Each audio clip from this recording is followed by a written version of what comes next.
Season 2 of Raw Takes and Company is in full effect. Although Jake is off tonight, it's Matthias Andhar and Andrew Hody with you here on Raw Takes and Co. Matthias, my friend, how are you tonight? Um, Doing not as bad as Jake. Unfortunately, he is out tonight with a stomach bug, but we're trudging through and we get to talk about a lot of basketball and a lot of good things for the USA, which is good to say for once. Absolutely. The Winter Olympic Games were absolutely insane, and it was both were great games, but I'll tell you what, the highlights from the men's game in particular, so much to dig into there. And it's great for our country. It's great for the sport of hockey. And I mean, I know the Canadians are not too happy about it, but you know what? At the end of the day, sportsmanship's important. They did play very, very well in that game. It just so happens the men and women in America were a little bit better. But you know, I'm excited for the NBA continuing the way it's going right now. I know we got a lot to talk about there. Baseball's coming up in full swing here. We're already at spring training. Um, Opening day still a little bit of ways away, but you know what? And football's over, which stinks. But you know what? The draft isn't too far away, so we're gonna have a lot to talk about once we get to the draft. And it's almost time for some March Madness. Now, Jake's our college basketball expert, so we're gonna talk about that on some more future shows here. But I'm just really excited to for this new realm of Raw Takes and Co. I mean, we've had football season really the entire length of the podcast so far. So doing an off-season style show, talking some other sports is going to be really, really good. No, yeah, I agree. All right, let's get right to it. We're going to start right away with some hockey. Connor Hellebuyck and Jack Hughes uplifted the USA men's hockey team, and they ended up defeating Canada 2-1 in a great game. And I'll tell you what, that goalie from that goal, not goalie, pardon me, the goal from Jack Hughes at the end was really special. And I think to me, this says magnitude for the U.S. just to win over Canada. And, you know, Canada treats hockey like we do football. Like it's a big deal up there. You know what I mean? So to me, for the fact the U.S. won this and it's our fourth most popular sport, I think is just outstanding. I think it's a great story overall. It's been the best thing to happen to Olympic hockey since the Miracle on Ice, right? So you know what? It's a great story. And once again, for Connor Hellebuyck and Jack Hughes, tremendous, tremendous job by both of them. And I'm glad to see that they have received so much recognition for this one. And, and Jack Hughes, plays for the New Jersey Devils. So, the NHL players in themselves as well. It's just really, really special, Matthias. What do you think? No, yeah, I agree. I think that this was a momentous occasion, not only because of the men's win, but also because of the women's win, and both of them being Yes, against that's true. Canada. The women's went. I didn't even go into that as much. I mean, when you look at Megan Keller's game-winning shot as well to win it for the women too, it's great. I Yeah, didn't mean to and interrupt you. Go ahead. no, yeah, and when it like for both teams, when it came with Jack Hughes, it just screamed America with a chipped tooth, from a bloody mouth going Iconic down. photo. Yep, in overtime, like that just felt like yes, this is America that we've been needing, and that the world's been looking at us like how we should. Um, for the U.S. women's hockey team, same thing. Like Megan Keller, that shot, man. Like before that, like I think that was the first time I've ever seen an ankle breaker on ice, and like she absolutely crossed the defender for Canada, and then it just led to a beautiful shot right after, which gave the gold. So props to both teams. And Canada, you're looking at the new capital of the hockey world, and it's just below you in the good old USA. Also, what's funny is Connor Hellebuyck plays for the Winnipeg Jets, so he actually plays in Canada, but he's from the U.S. So Jack Hughes also lived a good portion of his life in Toronto, but he I believe went to high school here in the United States, and then he got drafted, and now he plays for the Devils. So it's tremendous to see um, the best of hockey stars in the NHL shine in the Olympic Games as well. So tremendous, tremendous game on all fronts, and people who aren't even big hockey fans like you and I think have a lot to say about the fact that this is just huge and momentum for for our country. It's just wonderful. And, and if you're Canada, you know what? Don't feel too bad. They were both good games. And Canada played tough. Both the men and women played tough in their games, respectively. To me, this is more so, you know what? Great for these athletes, great for our country, and, great for the USA. Really, what it comes down to. Jack Hughes put it best. Love to be an American, and you just love to see us thrive in any sport. And, even though hockey's our fourth most popular here, I think we still want to strive to be the best at it regardless. And you and I aren't the biggest hockey fans in the world, but I mean, the highlights for this game were just insane. Yeah, and It's insane just for both, and for the women too, for both men and women. Pardon me.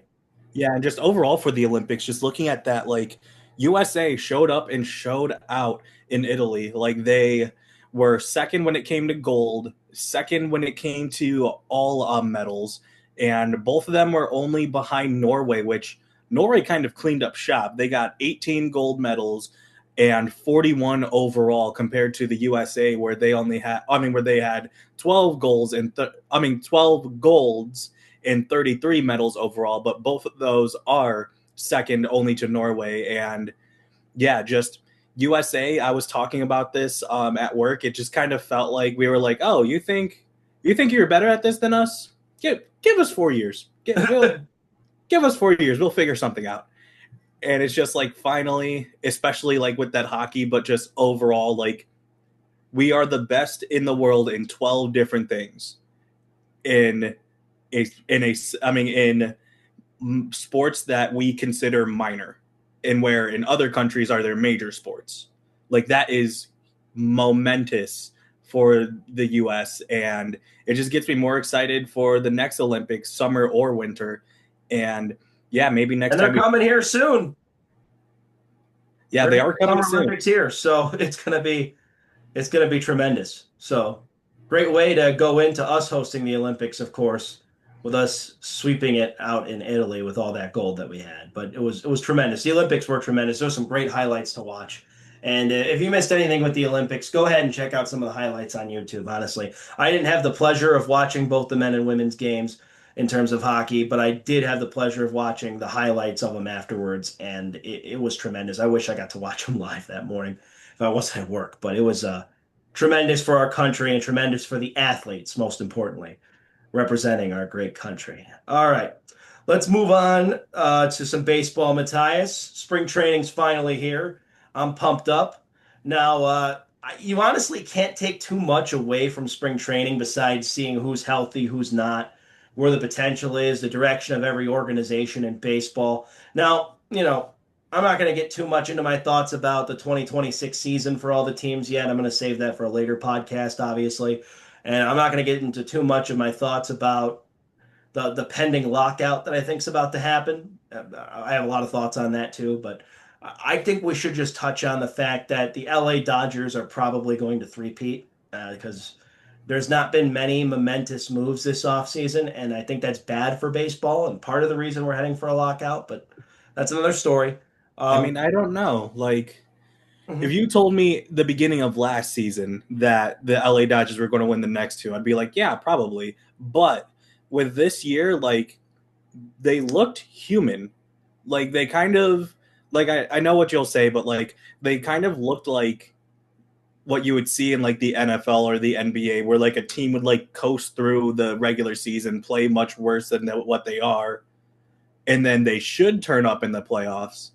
And like while they did have a good playoffs, they let a Toronto team take them to or they let a Blue Jays team take them to 7, in which I was predicting was going to be a sweep.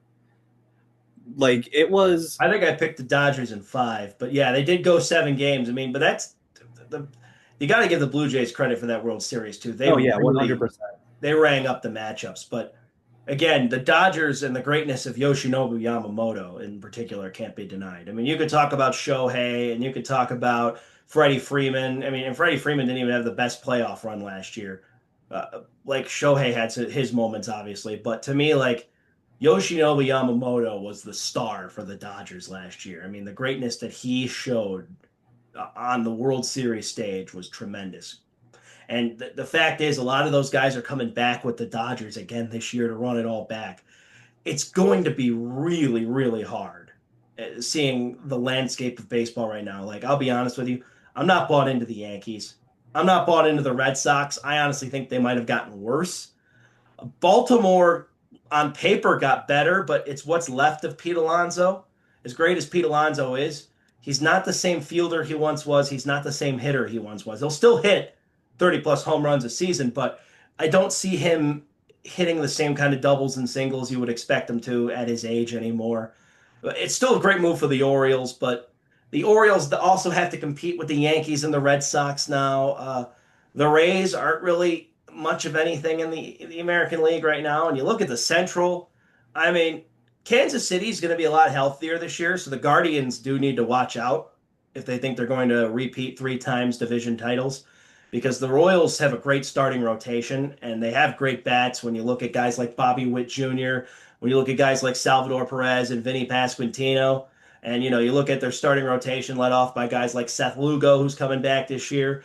Their bullpen finished a lot better than they were 2 years ago, but their bullpen is not as solid as the Guardians' bullpen in recent years. But to me, Yeah, Kansas City's the biggest threat. I don't think I buy into Detroit, but Detroit should still be good because they have Skubal, but Skubal I don't think is going to be there the full season. That's me. And Minnesota is the worst team in the division. The Chicago White Sox still have a long way to go. I mean, but there's still a yeah. lot of With obviously it's very early predictions. Go on, Matthias. Sorry. no, yeah, just like to me, it's the same thing as like when the Lakers were supposed to three-peat, all the way in the early 2000s. It's like, yeah, three-peating is hard, so they probably won't do it. But don't tell me to bet on what team's going to stop them, because I don't know. And it's like it's the same thing here, like with the LA Dodgers to me, where it's like I don't think a three-peat is as easy as, okay, we got all of these great players, let's just keep running it back to the cows come home. It's just they look human. Just don't tell me to bet on somebody against them, because I have no idea. It's going to be the American League teams to me. I have no idea. I mean, to me, as I said, I don't buy into the Yankees. I mean, the Blue Jays still have all their pieces there too, but I don't know, I mean, man. I would even look at like if San Diego, now they have a bigger chip on their shoulder on top of already being looked at as a younger brother. And like, yeah, they had a worse offseason, but they need to look at their own division instead of just thinking that they're a shoe-in for the World Series. Like it's going to be tough. Like it's just tough to three-peat in any sport. It is tough to three-peat in any sport. I'm not going to argue you there, but I mean, when nobody in the NL West really scares me. San Diego is probably the second best team, but Gavin Sheets is a great hitter, but like, I mean, I don't know. It's tough for me to look when I look at the Padres roster right now. I don't know if I can. It's not even comparable to the Dodgers. If the Padres played in the AL Central, they would sweep the AL Central easily. They don't. Mm-hmm. This is where the teams like the Guardians and the Royals and the Tigers and even, to a degree, the Chicago Cubs get blessed, is that they play in the Central divisions with teams that are horrible, that are doing absolutely what you shouldn't be doing, like the Minnesota Twins and the Pittsburgh Pirates, even though they have the greatness of Paul Skeens, but they don't have anything else. So, I mean, they have O'Neal Cruz, who's good, but there's not much else there. So to me, like, Cincinnati went in the right direction last year, obviously because of Tito Francona. But I mean, I don't buy into the Reds roster wise. They got a long way to go. So the Dodgers, to me, just from top to bottom, I think are single handedly just going. It's going to be tough to break them through. So spring training's here, and obviously, going into too early a season predictions is probably a little chaotic right now. But I just think looking at the landscape of baseball, this can't be good for baseball when really only one team looks like they're really ready to compete and win for a World Series, and nobody else looks like they're even close. And even the teams that spend money, like the Yankees and the Mets and the Cubs to a degree, they're not even close. They're not even close. So it's not good for the sport. That's my opinion. In terms of spring training, for me, just because we're here in Cleveland with the Guardians, David Fry looks promising. It looks like he's going to be healthy this year, and the Guardians still need to figure out a way to recreate what they had with Josh Naylor. Kyle Manzardo clearly could hit the power. If David Fry can get back to some of that power, that would be nice as well. They need somebody that can hit some more doubles and singles. Now, they made a move for Rhys Hoskins here, who has an okay batting average of 237, had 279 at bats last year, 66 hits in 90 games played. So, it was a good year last year for Rhys Hoskins, but, you know, the big thing for him now is going to be he's a first baseman. We have Kyle Manzardo here. You know, is this just for a backup first baseman in case Manzardo gets beat up, or are we going to have him in the lineup more frequently? Nolan Jones also has looked a little impressive this spring training, but again, I don't think Nolan Jones is really the answer the Guardians are looking for at all. To me, it's Jose Ramirez, and you have a great leadoff hitter in Stephen Kwan, and it looks like it'll be a promising season based on the fact you play in the Central. But as I said, I'm looking at the Royals a little bit of a threat right now, and I'm not throwing Detroit out, but I don't trust them. But I think they're still going to be in the mix. The Scooble situation, though, is going to be a mess, and I would be shocked if he plays the full season for Detroit. I see him in someone else's uniform, and that's the other thing too. Detroit got like Justin Verlander, what's left of him. I mean, they couldn't afford Justin Verlander anymore, so he went to the Astros, and the Astros had the run with him. And then it got to the point where you have what's left of Justin Verlander. He's probably on one of the last years of his career, and so you got to have whatever's left of him. And so, I mean, I mean, that's not necessarily a winning strategy if you're the Tigers, but that's just my thoughts on the matter. But you have anything to say about spring training, what you're seeing from the Guardians or other teams' offseason moves? As of now, no. I'm just really looking at that, at the move that the Guardians made, and yeah, I'm just waiting for the regular season. I am hoping Rhys Hoskins can even rise per se to the occasion of like being, because we don't need a Bo Naylor, or we don't need a Josh Naylor. We need a better Josh Naylor. And like that's the issue. Like we need somebody that could fulfill the hole that Josh Naylor did and more. And like, is Rhys Hoskins the guy?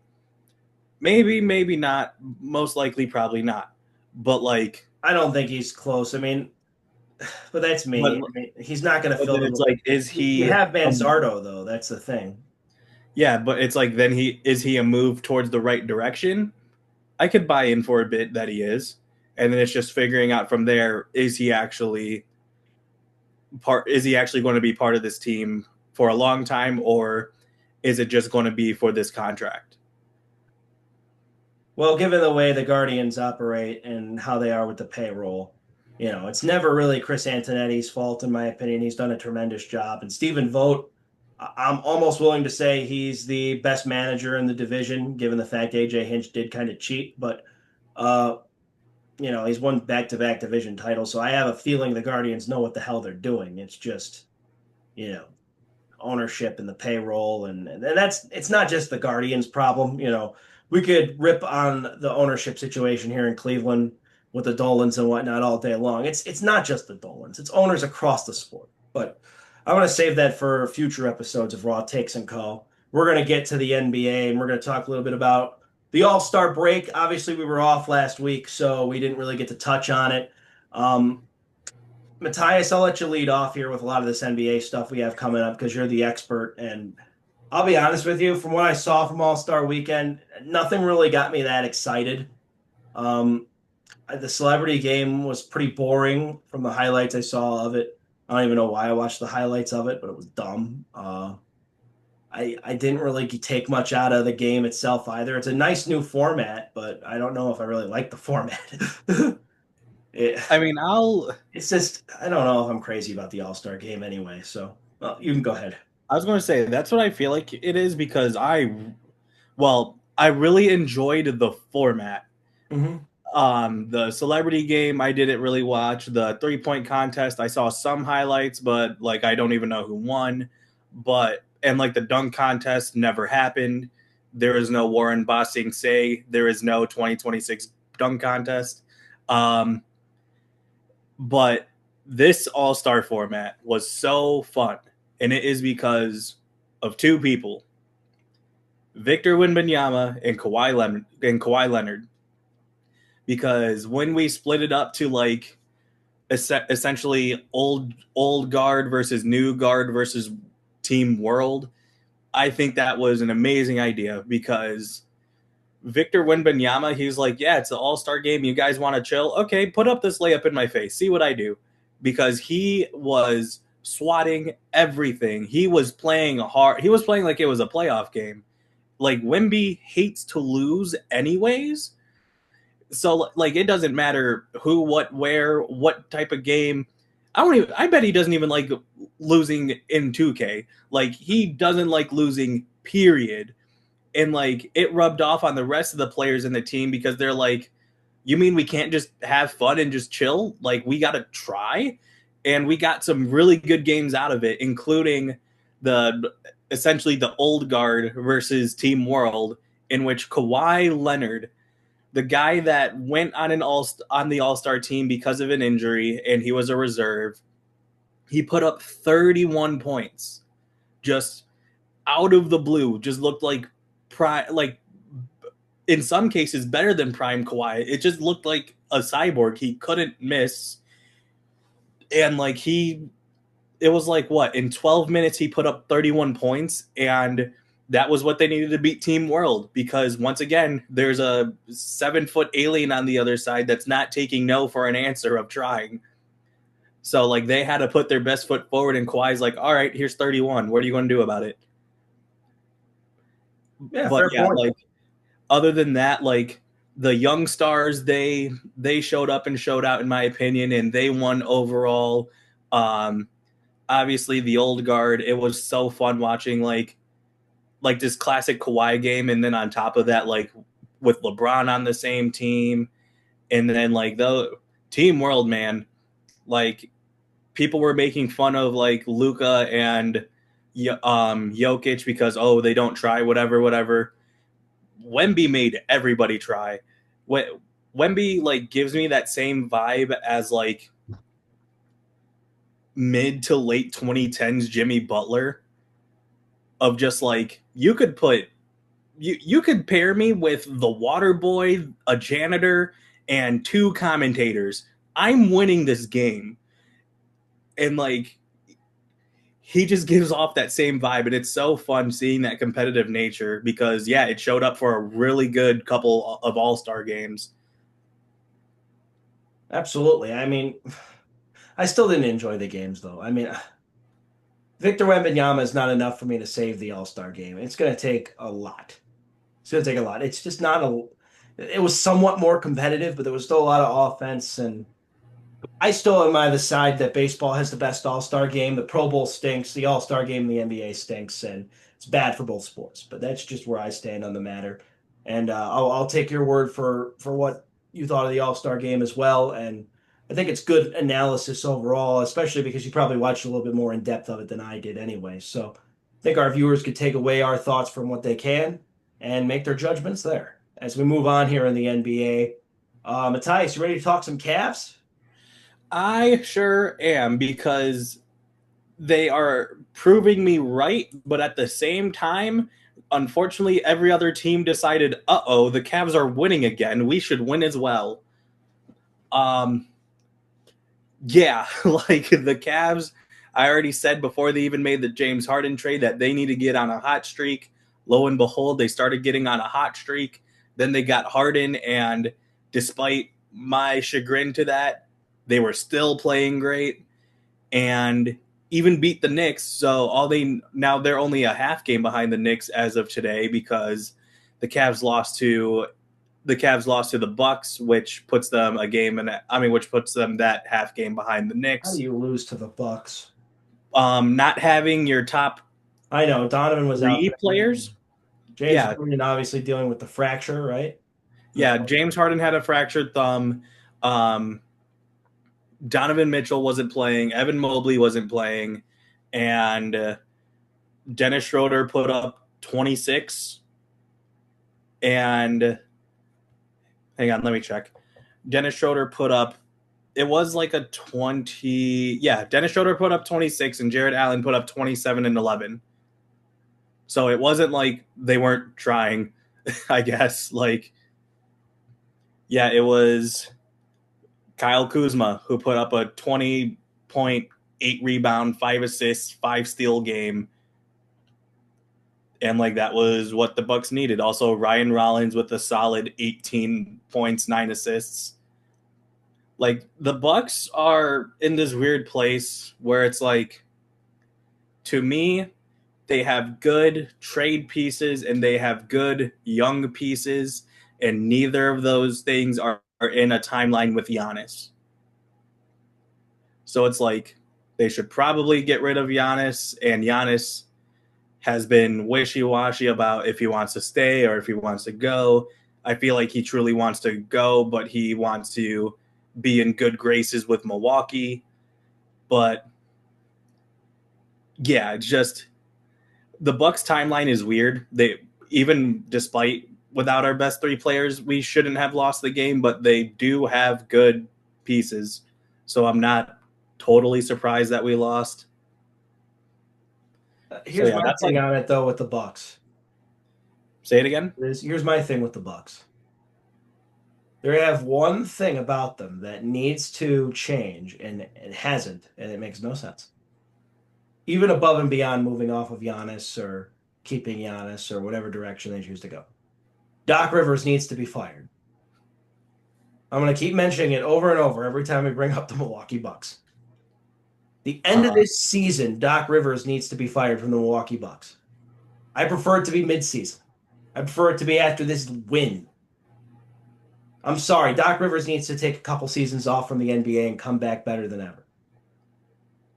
It's just time. He needs a break from the NBA. I'm sorry. No, you're good. He just Like needs if a break. He should have never been hired by Milwaukee in the first place. And it doesn't matter if they're rebuilding or contending or in the middle of both of those things. It makes no sense why he's still the head coach of the Milwaukee Bucks. It made no sense for him to be hired by the Milwaukee Bucks. It made no sense for them to fire Adrian Griffin, but we could talk about that another day. I'm going to leave it there. I'm going to leave it there because I know we just brought up the Milwaukee Bucks, and I'm going to keep stating it over and over again.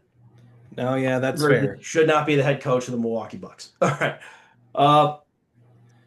Cavs did lose to OKC over the weekend. I'm not, to be honest with you, Matthias, that loss didn't bother me as bad as it bothered other folks. I know there was no SGA in that game, but it was in Oklahoma City. Isaiah Joe went off in that game, and the Cavs were down 25-5 at one point, but they came back pretty efficiently and outscored Oklahoma City the rest of the game. So that game didn't really concern me that bad, even though it was a loss. Obviously, tonight's loss to Milwaukee doesn't concern me, seeing who was out.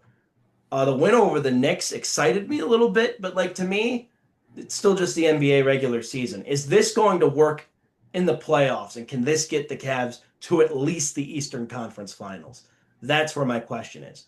And if James Harden can get his thumb healthy again, I believe it was his thumb, right? Fractured thumb? Yep, fractured thumb. Yep. If he can get his fractured thumb back to being healthy, or play through it, as I saw some reports that he plans to do, and he's the full James Harden we know and expect him to be.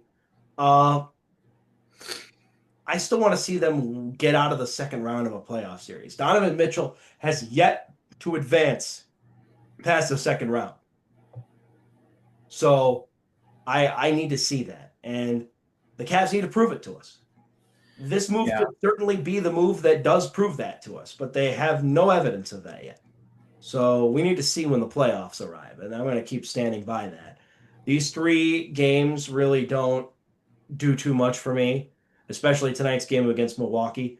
The Oklahoma City loss does not concern me at all, and the next win is exciting, but in terms of the playoffs, though, I still feel like I'd buy Knicks stock over Cavs stock. Matthias, what are your thoughts on the Cavs so far, too, with the direction they're heading? I mean, like I said, even if they had Garland, they were still going to take this upward direction. Mm-hmm. But I do disagree with the fact that this is exciting because, like, the Cavs, other than the Celtics and Pistons, are the hottest team in the East. And like the Knicks, they saved themselves from their free fall, but it might be too little too late. You're losing to the Cavs, and it's only stiffer competition from there. And if they want to hold on to that third seed, they they got to change something. Like obviously it's not obviously it's coaching, but like obviously it's just either something strategically or something like with the players, because you can't trade or release anyone. But like I do think they have a great roster. It's just they got to figure something out, because the Cavs are right on their tail, and if they get the fourth seed, if the season ended today, the Knicks would have to go against a Raptors team which are young and scrappy, and they'll fight the trenches. They'll fight in the trenches with you. The Knicks are definitely more. They will win this series, but that series would be exhausting for them compared to if they get the third seed, they'll go against the 76ers, in which, yeah, Joel Embiid is definitely the biggest star between the 76ers and Raptors, but the 76ers, they have an older Paul George. They have they are relying on Tyrese Maxey. And if you lose a series to Tyrese Maxey alone or Tyrese Maxey and Joel Embiid, that's just how the cookie crumbles. But yeah, I would that's just how that is, honestly. And I think the seeding matters. And losing to the Cavs, which this Cavs team has been white hot, and we had that history 2 years ago with each other. Like this was a game both teams wanted, and the Cavs just wanted it just a bit more that night. And that's why I'm excited about the game. They're 8-2 in their last 10, and they just need to keep rolling. I still think all these playoff matchups are for grabs too, because the Magic are right on the Sixers' tail. The Raptors and the Sixers could possibly switch still. It's getting kind of down to the wire here. And as we head towards the end of the regular season, it'll be interesting to see where everyone matches up and if there's going to be any kind of specific games we look at teams really trying to win or trying to lose just because they want to see someone else over another. If I'm the Cavs, though, I kind of agree with you on one thing. I don't know if I want the Raptors in round one.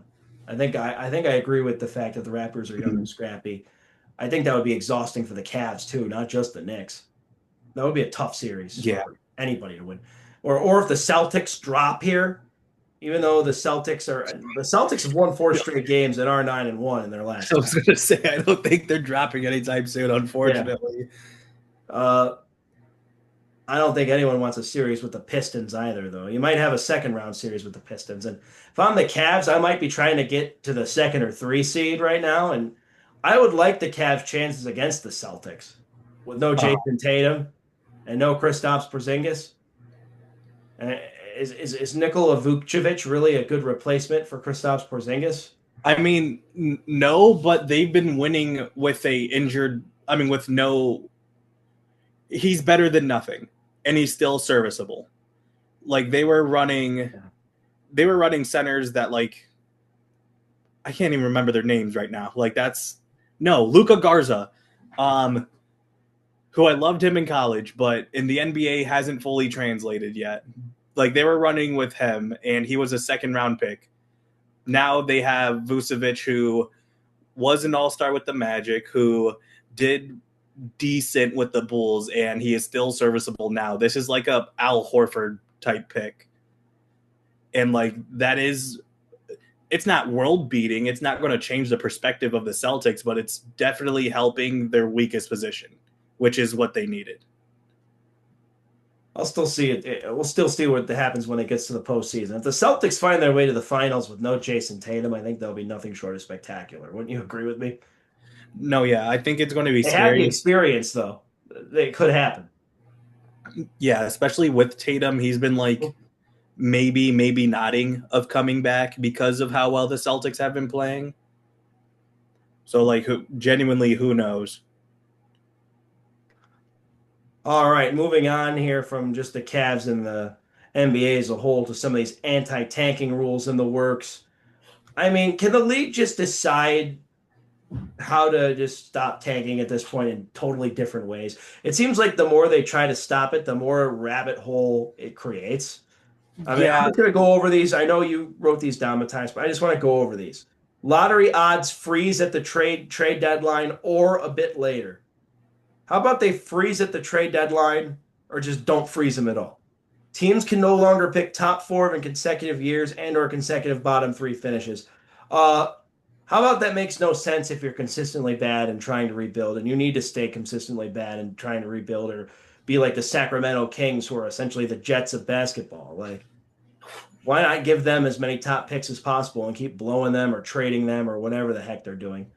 And I have something to say about the Kings here in a second, but Matthias, like yeah, I could tell. the NBA, I mean, can they just come up with something if they're going to come up with anything at all? To me, I feel like tanking's going to probably happen regardless, and these rules are only going to either strengthen the case to make tanking a good thing or just get in the way of possibly Mhm. making these bad teams not have a chance to actually get better.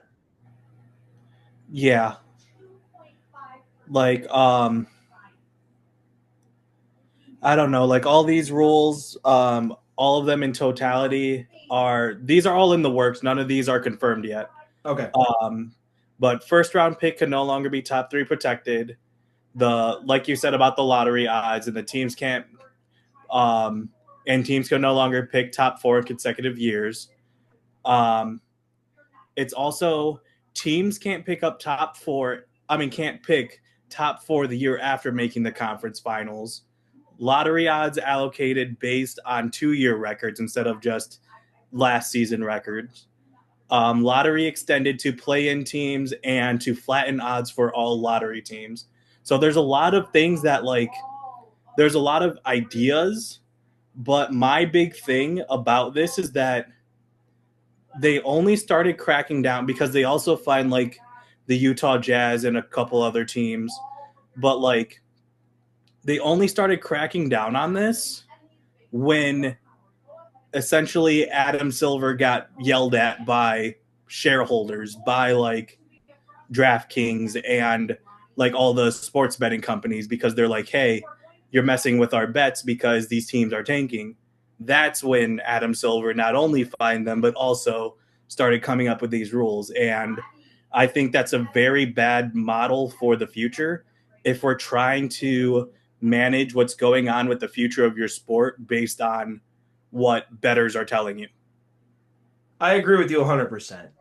Gambling companies shouldn't be dictating the sports. I understand, with how big sports betting is now, and with that, the gambling companies wanting some say, but they shouldn't dictate these sports completely. They should, like, DraftKings doesn't run the NBA, Adam Silver does. And I'm sorry but none of these rules make any legitimate sense, Matthias. Yeah, I'm like I these rules would change yeah. history if they were there the whole time. Oh, Especially the teams can't pick top for the year after making the conference finals. If I remember correctly, that's exactly how the Spurs got Tim Duncan and David Robinson. So we wouldn't have had the Twin Towers era in San Antonio because the Spurs were great. David Robinson was injured for a whole year, and then because he was injured for the whole year, they were able to get Tim Duncan. And the same thing with the Pacers right now. They made the finals, and then Tyrese got injured, and they're they're tanking essentially, and they're going to get a really good pick this year. And it's like, what if that doesn't happen? And it's just really odd to think about. It then comes up with a lot of revisionist history of how much history would be changed because of these rules. and I don't know a league in existence in the United States. I mean, you can prove me wrong if you think of this, that punishes you for records you might have had 2 years ago. So if you were bad 2 years ago but good now, or vice versa. Like the Indiana Pacers, I get made the finals last year, but why should we punish them this year for their lottery pick? Because they're definitely going to the lottery. Like, why should we punish them now because they were good last year? Like, it makes no sense to me. To me, this is why I like the NFL model so much better than the draft lottery. Because if you're just that bad, you're going to get the number one overall pick or the number two pick anyway. I wish the NBA would just do that. I get that the regular season's more games in the NBA, and so, forecasting who really is the worst team is different. But to me, like, I just think the NFL format's so much easier when it comes to the draft. And I mean, yeah, but it also comes with the NFL having significantly more rounds. that's true too. The NFL and bigger rosters. We're talking about Yeah. 53-man rosters. I mean, the NBA, it's what, 15-man and your G League team. What Yeah. what the NBA does differently is obviously it takes a long time for these guys that are drafted to develop and become stars. In the NFL, if you're a rookie, you could become a star literally right away. So there's some differences. I'm not going to argue that. I just think the system of it's dumb. And I get the lottery's been going on for a while. I just don't think you need to change the way it is. And at the end of the day, I think tanking has become prevalent in about every sport in America. Like the Arizona Cardinals this year knew they were going to be bad. So the Cleveland Browns knew they were going to be bad. I genuinely think the Browns did the best they can because they did. Same thing with the Cardinals. But like the Utah Jazz, I get it. They're benching players and whatnot. The NBA was fining teams for that. Maybe start to suspend players and coaches. Do it that way. Don't just Yeah. change the rules of what's already working. I just think that's stupid. Like you're already punishing players who miss too many games for MVP awards and stuff like that. Like do something similar to that if you really want to stop tanking. That's my personal opinion. Because you know Yeah. what, Matthias? I'll say this again about the Sacramento Kings. Well, I didn't even say this the first time, but I was talking about the Kings for a second. You realize the Sacramento Kings since 2006 have one playoff appearance, not including the play-in, the playoff appearance. One since 2006 Yeah. in a league where half the teams make the playoffs. They're always in the bottom. They're always in the bottom. They're never top. And they've traded picks away before. And the NBA is different when it comes to picks and stuff. But like, they never get better. And Mhm. the Mike Brown era was the era where they were better, and they fired him, and now they're nothing again. So, I mean, like to me, like, and I think you need to let the Kings continue to be bad. That's just me because they never learn. So, I mean, it's I like can ramble about that all day. yeah, and then it's like it's not going to be like the whole topic of this show, but it's like okay, well, they're bad for 2 years in a row. What's going to happen to their pick then? Like, is it then their pick is automatically going to be fifth, and teams that just so happen to be bad this year and this year alone get better picks than that? Like, it's weird. But from Yeah. 2006 to 2023, that's 17 years, right? The Sacramento Kings had zero playoff appearances. Zero. In a league where 16 teams go to the playoffs out of 30. My math is correct, Matthias. That's 50. That's more than 50%. I don't know the exact percentage. But that's more than 50% of the league makes the playoffs, right? Yeah. How do 30 you teams not make make the it. Yeah. playoffs that frequently? Huh? No, yeah. You're right. But yeah, it's just literally it was the De'Aaron Fox experiment, and then just before that, like Tyreek Evans, and Boogie Cousins, and it was like they've been close to making the playoffs, and they've had some exciting teams where they're like, hey, the Kings can be something, like that one year when in 2016 where the Pistons made the 8th seed. It's like okay, they have something to build off of. Reggie Jackson was playing well, so was so was Andre Drummond, but like not making it at all before Light the Beam was like Light the Beam was like their moment, like trading for Sabonis, and it finally looked like that it was working out, but that even also like it's not. This isn't going to turn into a Kings rant, I promise. But like No, that but I'm even sorry. also I it don't also think we talk about their ineptitude enough. Like to be quite honest with you, anybody like the Sacramento Kings are a small market team overall. I I don't mean, it's because trust they're you on not this. even the. It's because they're not even the little brother of their state. They're the little brother, because it's the Lakers, the Clippers. Well, actually, right now it's probably the Lakers, Warriors, Clippers, then Kings when it comes to popularity, because it's like there's 4 teams there. There's a lot of things to root for and against, and like I mean, people aren't really holding on to No, Sacramento has one professional sports team, and they've been this bad for this long. Like, I do not think people talk about how inept the Kings are as an organization. I know. mm, Like, we talk about the Browns. Obviously, we're in Cleveland, so the Browns, but the Jets, I think nationwide we talk about their ineptitude. The Detroit Lions, I feel like when they were inept all that time, not now as much, but when they were, it was well known. Let me think of other teams here. I mean, the Clippers are made fun of, but at least they've had great seasons, you know? The New yeah. Orleans Saints prior to 2000 were nothing, but like the New Orleans Saints since have changed it around. But like, and even baseball teams like the Colorado Rockies outside of 2007 have done nothing. The Seattle Mariners have had good seasons, but they've been pretty bad for a long time until recently. Like, Mm. I mean, the Kings, though, like, we don't talk about this enough.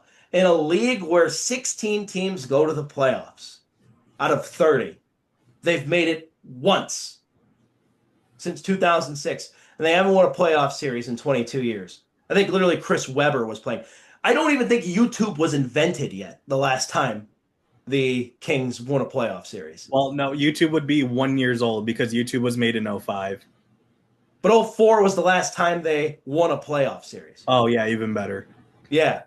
So, come on. I mean, how do we not talk about how inept the Kings are enough? That's just all I'm saying. Like, I No, think literally out of any sports show or podcast in America, we might have just talked about the Sacramento Kings ineptitude more than anybody else. And what's so funny is a few years ago, we were talking about how bright the Sacramento Kings future is. mm, This is supposed to be their bright future, back to what they always have been. I'm just saying, we do not talk about the Sacramento Kings being bad enough. And I think that should be highlighted. And I might make a reel out of that, Matthias. I think maybe we should. yeah, maybe it'll be a long one. Kings fans, I'm sorry.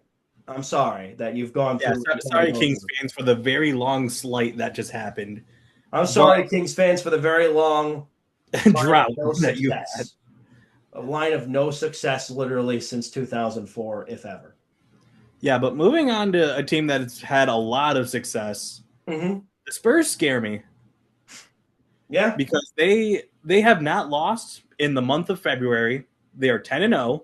Mm-hmm. Victor Wembanyama looks everything as advertised. Stefan Castle is stepping up. My fantasy team thanks him, and it's just like it's not just the Victor Wembanyama show. They have great pieces all over. They have Keldon Johnson. Like they have shooters once again, Stefan Castle and De'Aaron Fox. Like they are amazing passers. De'Aaron Fox still has that quick first step. Stefan Castle is that type of like Marcus Smart-esque, but like he's not going to fully do bully ball. He's more so of like he will play in an offense, but he won't be like the driving force of one. Which is like that's what they need because he doesn't need to be the driving force. They have a 7'7" thing that says otherwise. Like everyone on the Spurs right now are playing into their role, and despite the genuinely historic start to the season that the Thunder had, the Spurs are only 2 games out from first. The Spurs could be finals contenders. I don't think they will be because they're so young. I think a team like the Nuggets, with the experience they have, would beat them in a 7-game series. I think Oklahoma City would beat them in a 7-game series, despite losing some regular season games to them. They're young, so I don't want to say they're going to have a super deep playoff run, but I agree with you that they're a scary team. Like, if I'm in the first round, I definitely don't want to see San Antonio. I would much rather see Denver. Yeah. Or I would rather see, outside of Denver, I'd rather see Houston. Although the Rockets are scary too, especially recently. Yeah. But, honestly, if I'm the Spurs, there's one team, though, I would try to avoid, and that's the T-Wolves. If the T-Wolves drop anymore or become a play-in team, because we know what Anthony Edwards can do when the postseason gets going. So I think there's teams out there that the Spurs could struggle against. I agree with you that they're scary, and in terms of this regular season, yeah, I wouldn't want to see them. But in terms of when the postseason comes to the postseason, Wemby needs playoff experience before I buy in. He's great. He's a great basketball player. He's going to be a great basketball player. I could see Wemby and the Spurs winning a ring here in the next 5 years, maybe the next 3 years. I could see it. They need playoff experience. Like Oklahoma City didn't win that ring last year until the year before where they lost in the playoffs and got that experience to the point where they were able to win the ring this year. This past season, pardon me, in I was 2025. going to say, I mean, they were in the playoffs before that because Shea was with the team since 2020. He was, but Shea wasn't Shea yet until probably 2, 3 years ago. Yeah. And so it took time for him to be the guy. You know what I mean? And it does in the NBA. It took time for Wemby to be the guy. Yeah, he was drafted number one overall, and we knew he was going to be a star. But like, it's like LeBron. LeBron's first 2 years in the league, he wasn't getting anywhere. Michael Jordan's first 2 years in the league, he wasn't getting anywhere. The NBA is not like the NFL where you could have a rookie come in and make an instant impact. You know what I mean? That's just not how the NBA works. And in terms of playoff series, I don't think I can name you like a team that's built around a guy, and that guy right away, once he makes the playoffs, goes on a deep run to the finals and wins it all. Michael Jordan didn't do that. LeBron James didn't do that. Tyrese Halliburton. Tyrese Halliburton, okay, yeah, he made a deep playoff run a couple of years ago. You're not wrong there. But he still got swept by the Celtics. Like, they weren't ready yet. Their moment was last year if they were going to win it anytime soon. And they might have moments next year. But, yeah, I'll give you Tyrese Halliburton. He did get to the conference finals. Maybe they win a playoff series. I'm saying they lose, though, eventually. And Yeah. it's usually not close. Like, that series against the Celtics wasn't close for Indiana. Yeah, it was close for them against OKC, but not the Boston Celtics. Yeah, I mean, like there is. I understand what you're saying. It's just I also understand that like if Wemby and the Spurs win the title this year, I wouldn't bat an eye. I can understand that because like they're just so like this feels like a Pop coach team without Pop being there. Like the Spurs, I don't want to use that word, but the Spurs culture is still ingrained there, and it's just like it's so like their culture is to win, and they win. And despite whatever happens around them, they win. And it's just that on top of Wemby, on top of a good supporting cast, anything could happen. Like I would not like I don't think anyone in the West I would look at and be like, yeah, I'm going to take them over the Spurs. Like even as much as I love Luka, like that wouldn't the Lakers probably the Spurs will win. The Rockets, as fun as they are, Alperen Şengün would be in Alcatraz by himself. Jokic and Wemby, it would be must-see TV like every night. Spurs are not beating the Nuggets in a playoff series. I can't see that happening. I could maybe the Rockets. I don't think so though. I think the Rockets just have more experience. I just do. I think the Spurs, I'd give them a first round playoff series. As long as they don't face Anthony Edwards in the first round, I think they would win a first round playoff series. But if they face the Rockets in round 2, I think that's an out. If they face the Nuggets in round 2, I think they're done. They face OKC in a 7-game series. I know the Spurs won the regular season games. I don't think they just don't have any postseason experience yet. If they win their first playoff series, I'm with you. I wouldn't be surprised. I don't see them going beyond round 2. And if they do go beyond round 2, they're not going to the finals. They need more time to develop. I agree with you. Spurs culture's there. It took Tim Duncan a little bit to be Tim Duncan. It took Shaq a little bit to be Shaq. It took Kobe a while to be Kobe. Kobe wasn't the guy the first go around with the Lakers those few years. Yeah, sure, he won those 3 rings in the early 2000s, but that was really a Shaq-focused team. It was a Kobe-focused team in 2009 and 2010. Jobs not finished era. Kobe was still a focal point of the 2000 to 2001, 2002 seasons, but what I'm saying is like still Shaq was the guy. Like, you know what I mean? Like it takes time to really get going. And the Lakers were already that's a different story. But like I'm just saying like experience matters in the NBA. I don't see the Spurs winning a title this year. Certainly, if they get that experience, though, I won't deny their potential next year. And Yeah. it's possible, seeing the way the league has been the last few years. There's been no dynasties. Every team that's won a title has been a second round out the following season. That wouldn't surprise me for OKC. But I'm sorry. If you mean to tell me put my money on San Antonio or put it on Denver, I'm putting it on Nikola Jokic and the Nuggets until I see the Spurs get more playoff experience. And I'll leave it there. Okay. Yeah, no, I will let that be as is. And yeah, I'm the TLDR. I'm really excited for the playoffs, and I'm also really excited for the start to the beginning of the end of this regular season, because a lot of these teams, they're trying to make a push, like the Cavs, like the Spurs, but on top of that, like the Timberwolves are trying to figure out their seeding.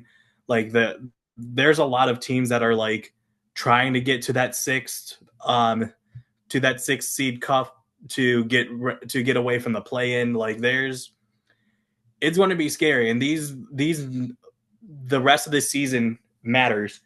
Like it is a long way to go, but all these matter because it takes one losing streak and you go from the cusp of a play in to, well, probably not the lottery because the teams have been tanking for so long, but to not even close, which is the point. And that's going to be it for today on Raw Takes and Co. for the NBA. I'll say what, though. Good stuff there, Matthias, as always. And you know what? I do agree with you. Any losing streak could possibly cost you your season and cost you a play-in appearance or not. You make some great valid points there, and I think it's going to be interesting to see where this goes as the season wraps up here. Well, we still got a little bit to go, but as we continue on Raw Takes and Co, it'll be fun to cover it the more and more it takes place. Before we get on to the comments that we got on our last video, which was 2 weeks ago, the Raw Takes and Co bye week, by the way, Matthias paid, Jake picked, and I just enjoyed everything, and we had a good time. We got some comments this week, but I just wanted to talk about briefly, real quick, just some NFL moves that have taken place. I got my Dolphins gear on, as you can see right now. No more Tyreek Hill. No more Bradley Chubb to be expected. I think the Dolphins are going into full rebuild mode. Probably the best thing for them right now. Yeah. I think Tua is probably going to be an option for them next year just because they kind of have to eat the money they already are dealing with. There's no choice there. Yeah, it's just they were in no man's land, and Tua wasn't. He was the guy. He got paid, and then he didn't become the guy anymore. Like that's kind of what happened. I think it's going to be interesting to see what happens with Jalen Waddle. Pardon me. Yeah. It's going to be interesting to see because to me, I don't see why the Dolphins should keep him right now. I just don't. As much as I love Jalen Waddle, I don't know. I was going to say he's kind of in a Garrett Wilson situation, which is like, why are you still here? If I'm Jalen Waddle, get me to the Kansas City Chiefs. No. Or the New England Patriots. Yeah, that's better. And also, the Browns are about to lose possibly lose their entire offensive line. I don't think we've ever seen a team literally lose their offensive line like that. But at the same time, we knew their offensive line needed to be rebuilt anyway. And I think for Joel Bitonio's situation, it's more likely he retires than he comes back and plays another season or goes elsewhere. And he has a Hall of Fame career at this point. Joel Bitonio, to me, it's like he's Joe Thomas, but a guard and a couple more playoff appearances that sadly Joe didn't experience. Yeah, So I just think, to me, like, that's Joel Bitonio in a nutshell. Like, what a career. Hang up the cleats. Did a great job. You're going to the Hall of Fame. You're going to be in Canton. And I don't think he'll be beloved in Cleveland like Joe has been beloved in Cleveland, but I certainly think all of us are going to have great memories of Joel Bitonio's time here, and I certainly think he made a huge impact in the community. I think the retirement's coming, but I don't want to. He might come back for another season. I just don't see it happening. New head coach, questionable quarterback situation. I think it's just time to go enjoy your family. You had a great career, my friend, and we look forward to seeing you in Canton soon. That's me. Yeah, and unfortunately, most of those can apply to the next player that the Browns lost. which is David Njoku. Not surprised. Not Yeah. surprised. David Njoku should go play somewhere else too. He's a great tight end. 2023 he put up great numbers. In 2024 he was productive too. And you can't I can't really put this season like with his I don't want to even say decline. He did have some he was banged up a little bit, but like to me like he didn't have good quarterback play. If you put David Njoku on any other team in the NFL with a quarterback, what if he was on the Seattle Seahawks? Yeesh. What if he was on the LA Rams? I mean, like, I'm just saying, like, put him in other situations. Like, think about it. yeah. What if he goes to Kansas City if Travis Kelce retires? He's not going to be as good as Travis Kelce, but he's going to be productive. And you think Mahomes is going to throw him the ball? I would. Yeah, like he is still to me an above average tight end in a league that has pretty good tight ends. I agree. I'm not saying he's not George Kittle, he's not Travis Kelce, he's not Sam Laporta even, but he's probably 4 or 5. I would say he's in the top 10. You would say probably he was a top 5 tight end back in 2023. Yeah. I mean, outside of David Njoku, it was George Kittle, Sam Laporta, and Travis Kelce. So that was like the tight end pool that year. So I think David Njoku could be a great tight end if he just had good quarterback play. He had good quarterback play in 2023. He doesn't have it now with the Browns. So, yeah, I think a divorce makes sense from David Njoku. Now, I would also say a divorce from Myles Garrett makes sense too. And listen, I want to emphasize, I love all these guys from what they've done with their time with the Cleveland Browns, but this team is going nowhere. Like, this is by far one of the worst rosters in the NFL on paper. With a coach that I'm not even sure was the right hire. By firing a coach, I'm not even sure was the right fire because he immediately gets hired with the Atlanta Falcons. And half that coaching staff is there. If the Falcons have a resurgence next year and the Browns still suck, Matthias, that's an indictment on the Browns organization. I'll just say that right off the rip. But we could talk about all this stuff once we get closer to the 2026 season. I'm just saying off the rip, like that's my personal opinion on the matter. But to me, like, yeah, another big loss, but it'll be okay because you know what, the Browns are rebuilding anyway, and I'm not expecting them to do anything next year to begin with. So that's just me. Yeah, and one last thing. Speaking of the Falcons, they did release Kirk Cousins. That's true. Yeah, they are working with, or they are putting trust in Michael Penix, which is kind of odd because he did get a bad injury last year. And like Kirk Cousins is going to be that perfect backup quarterback of like, am I going to win you the game? Not anymore. Am I going to keep you in the game until your other players probably carry him to the finish line? Yeah. I'll say what stuns me about Kirk Cousins getting released by the Falcons, though. According to reports, I believe still it might be official, but I think NFL had it. I don't know if the Falcons announced it though, so I'm still going to be careful there. But what's interesting to me is Kevin Stefanski worked with Kirk Cousins in the past. So you would think that he might have gone to Atlanta because Kirk was his guy. Yeah. I mean, I'm not saying Kirk was supposed to be the guy anyway, but Kevin Stefanski must really believe in Michael Penix. Because I feel like if he didn't believe in Michael Penix, he wouldn't have made this move. Or even that roster overall, because that I'm trying to say the Falcons have a good roster. It was just their coaching. Well, there's still questions about quarterback. We don't know if Penix is the guy yet. Could he be? He could be. I don't know if he is. I know Bijan Robinson's the guy. I know Kyle Pitts was franchise tagged. He had a good end to the season. I mean, Kyle Pitts is one of those guys that should be one of the best tight ends in the NFL and isn't yet. But he did prove that he could play at the end of the year. So I can understand that. And I mentioned Bijan already. You look at that roster, though. I mean, Drake London, I didn't even mention him yet. That's a great roster. They just need – and they're keeping their defensive staff, by the way.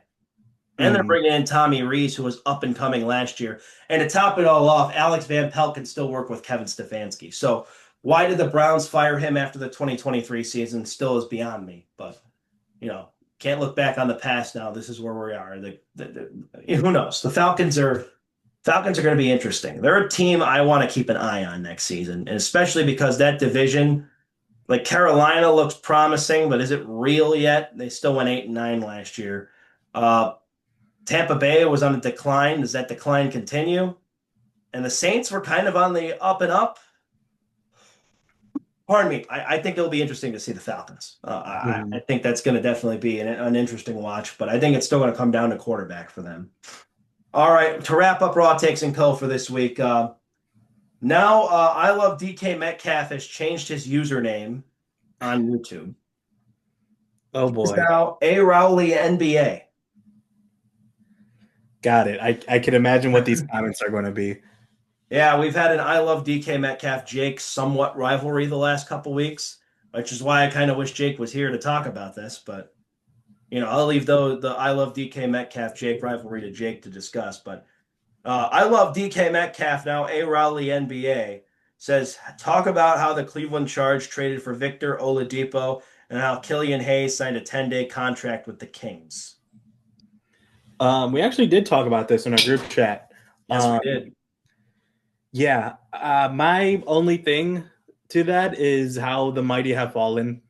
I remember Oladipo in that 2018 Pacer or 2017, 2018 Pacers team.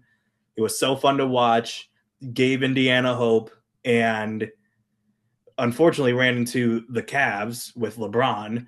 But Mhm. like, he was so fun. And then now it's just like he got injured, then went to the Heat, tried revitalizing his career, then got injured again. And it's just like, I kind of really feel bad for him. I wish him all the best with the, well, wherever, but with the Cleveland Charge.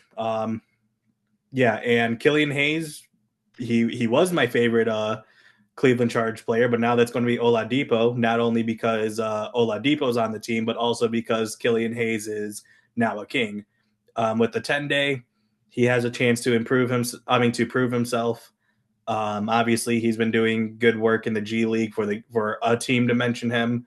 It might not be that much good work because it's the Kings, but either way, well wishes to him. That's all I got to say. Yeah, I can't disagree with you on anything there. Another great comment there from I love DK Metcalf, or formerly I love DK Metcalf, now A Rowley NBA. All right, thank you for the comment, A Rowley NBA. Jake will be back hopefully next week with us, so hoping he feels better, giving him a shout out one more time. We'll be back next week for more Raw Takes and Co. Make sure to like, comment, and subscribe, and we will, just like A Rowley NBA, you'll get your comment right here on Raw Takes and Co. And even if it's on a reel, we'll love to give you a shout out, and we'll send you the link to your shout out, of course, if you do give us one on some of the reels we post as well. But we're getting down in the thick of the NBA. It's going to be a fun couple weeks here, and season 2 of Raw Takes and Co. is going. We are going. Matthias, you have anything else before we wrap up the pod tonight? If you want to start beef with a podcast member, I am here. So, yeah, We're I am jealous also. of Jake's beef with A Rowley NBA / I love DK Metcalf. I'm just waiting for that. I love DK Metcalf sponsored trip to a Canton Charge game. All right, I think we might have started some more beef with I love DK Metcalf. All right, have a good one, everybody. We'll be back with you next week. Thank you for tuning in to Raw Takes and Co.